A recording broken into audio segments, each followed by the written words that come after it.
Welcome everybody to this quick and dirty video going over the different material types that you can get miniatures in for Blackout the game. Now if you don't know, Blackout is a 32mm hard sci-fi tabletop war game. It's a skirmish game set in the near future with some very simple, very quick rules. The game is fast, it's very brutal, very lethal, and games last, 30 to 45 minutes. All of their models are sort of unique in the space. If you ask me, they're very Titanfall meets Elysium meets Chappie, that sort of thing, with a very good attention to detail for kits and military gear.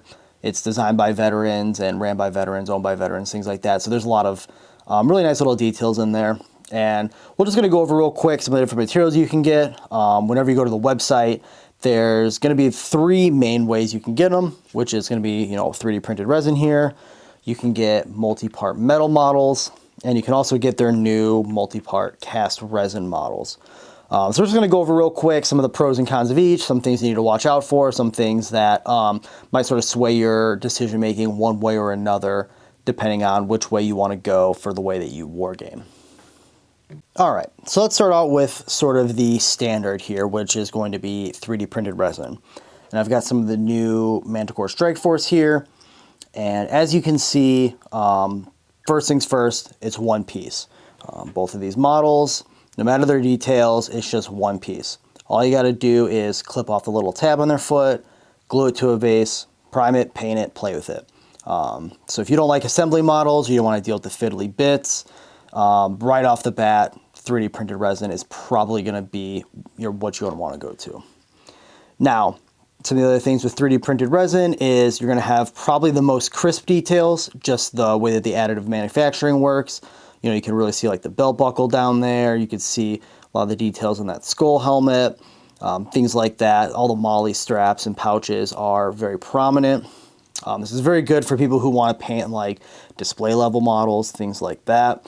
And really good for people, again, who just want to play the game. Some of the downsides of 3D printed resin, I would say, are typically fragility. If you've ever bought a 3D printed model off of, say, Etsy or another manufacturer or something, they tend to be incredibly brittle. And if you drop them, they break and they shatter. Now, whatever blend they're using for the Blackout models is actually pretty flexible here. I could just drop that on my table right there. Boom, he's fine. So that's not really as much of a concern when it comes to Blackout models, but it is something to keep in mind. I wouldn't be throwing these into like an ultrasonic cleaner or tossing them down your stairs or anything like that. But for regular gameplay, these are going to hold up very well. And because they're 3D printed, the post-processing is already done. You don't have to wash these or clean up mold lines. Every once in a while you're going to get, you can kind of see it right here, is a tiny little, like a support under there. Those come off with an X-Acto knife super easily. And that's pretty much all you got to do is just get rid of some of those supports, clip off this tab, glue it down, ready to go. So like I said, if your main goal is to just put these on the table, 3D printed is going to be the way to go. The other benefit of 3D printed models are that they are print on demand. So something with like cast resin, cast metal, those are going to need to be restocked and they might be back ordered or out of stock. 3D printed models can just be made whenever, so you don't have to worry about them going out of stock and waiting 6 or 8 weeks for them to come back into stock. So again, these are the quickest way to get in the game. They've got very good detail, and these are still going to hold up to gameplay just like any other model. Now, on the complete opposite side of the spectrum, we have multi-part cast metal models. Now these are, if you've ever worked with metal models, they've got that very nice, premium feel to them. They've got that weight, but they're gonna come in multiple parts. So you're gonna have to glue them together, do your dry fitting, clean up, anything like that. Sometimes things come a little bent, so like, sometimes they're kind of come cocked like that, and you gotta straighten them out. And super glue them together, things like that. But once you get them together, once you get them super glued, they are solid. You could, drop them out of your car, you could play with them, you can have your kids play with them. I use metal models primarily for whenever I do my demos, and they will really stand up to the test of time. However, with metal models, you're gonna have a lot more cleanup. You can kind of see it up there on this guy's camera. There's like a mold line there that you're gonna have to clean up. Again, some parts when they're coming out of the model of the mold are going to be a little bit bent, so sometimes you get like a leg like that. You just got to sort of, you know, bend it back, put it in place, use a lot of super glue. And you're also going to have to wash your models before you paint them. Some warm soapy water, a toothbrush. You can toss these into an ultrasonic if you want, but they are going to need to be cleaned up to get the mold release agent off before you prime them and paint them. Again, these come in a lot of little fiddly parts, but once you get them cleaned up, you get them put together, I mean, they are rock solid. Speaking of paint, you also need to varnish metal models.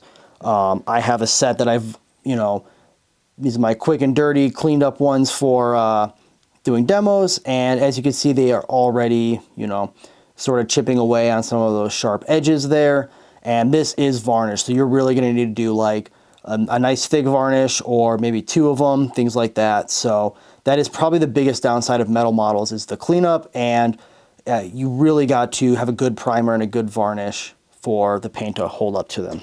But if you want that, you know, rock hard durability and you want that premium feel, metal might be the way to go for you, especially if you're doing a lot of demos or you're lending models out at game days, things like that. So it's really just, do you want the good paint jobs or do you want the durability? And last but certainly not least, we have the cast resin models. Now, these are a sort of middle ground between cast metal and 3D prints. In the way that you get a lot of these really nice pronounced details like you would get with a 3D printed model. However, you get a lot of the durability that you get out of a metal model.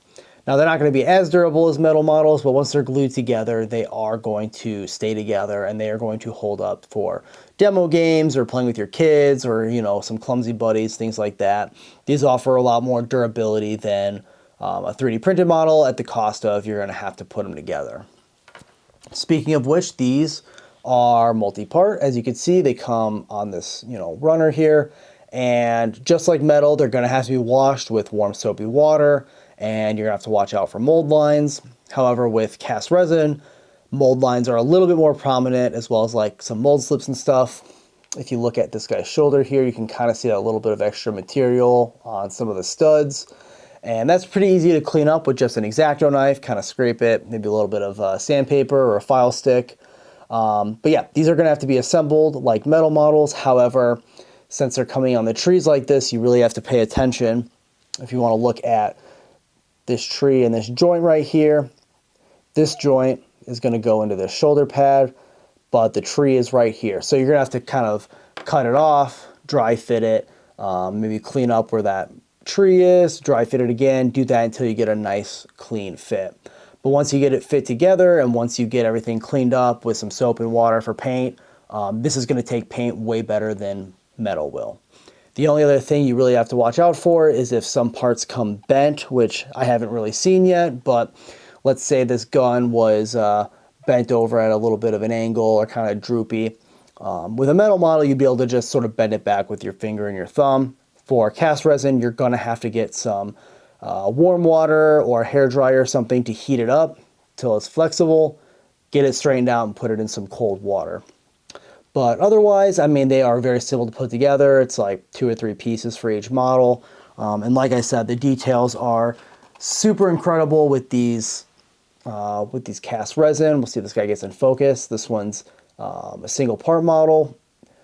And I mean, these are fantastic cast resin sculpts. I've dealt with a lot of cast resin sculpts before, and I'm pretty impressed with a lot of these guys. So looking forward to seeing more of the cast resin from Blackout. Again, they're going to be very durable, very good detail. You're just going to have to kind of pay a little bit more attention when you're cleaning them up. And there's your 3 different types of materials that you can get your Blackout miniatures in. Let me know down below in the comments which material is your favorite. I'm pretty partial to 3D printed myself. However, these new cast resin models are kind of blew me away, and I'm very excited to get working with them. Maybe you like the durability of the metal models. Let me know, and look forward to seeing you in the next video.